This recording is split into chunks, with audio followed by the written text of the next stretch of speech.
আচ্ছা, class 10 chapter 13 where রং 3-এর একটা। বিপিন কাকুর ট্যাক্সি 25 মিনিটে 14 কিমি পথ অতিক্রম করে।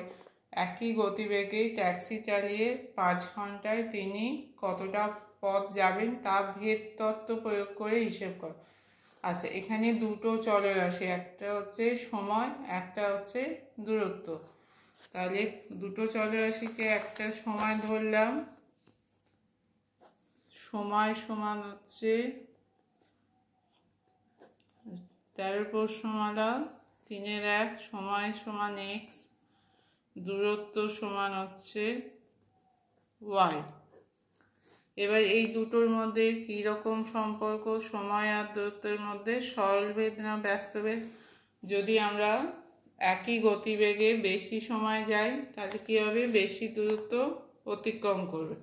তার মানে এটা সময়টা গতিবেগটা ফিক্স রেখে বেশি সময় গেলে বেশি দূরত্ব যাবে, তার মানে সময় বাড়ার সঙ্গে সঙ্গে দূরত্বটা বাড়বে। তাহলে এটা সরলভেদে থাকবে, এক্সটা ওয়াইয়ের সঙ্গে সরলভেদে আছে। তাহলে এক্স সমান লিখতে হবে কে ইন্টু ওয়াই, একটা ধ্রুবক ভেদ ধ্রুবক ইন্টু ওয়াই সমান হচ্ছে কেটা কি? কে সমান হচ্ছে ভেদ ধ্রুবক।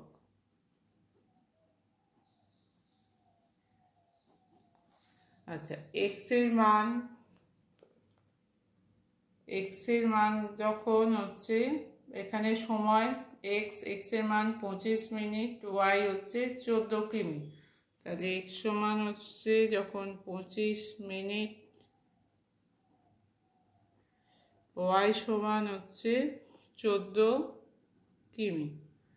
তাহলে এখানে মান বসালে হবে এক্স সমান 25 কে ইন্টু ওয়াই, কে ইন্টু 14, ওয়াইয়ের মান 14, তাহলে কে সমান হচ্ছে 25/14। তাহলে এখানে কে জায়গায় এই মানটা বসালে এক্স সমান কী পাবো? এক্স সমান হচ্ছে 25/14 ওয়াই। এবার বলেছে যে 5 ঘন্টায় তিনি কতটা পথ যাবেন, মানে এক্সট্রা 5 ঘন্টা দেওয়া আছে, ওয়াইটা বার করতে হবে।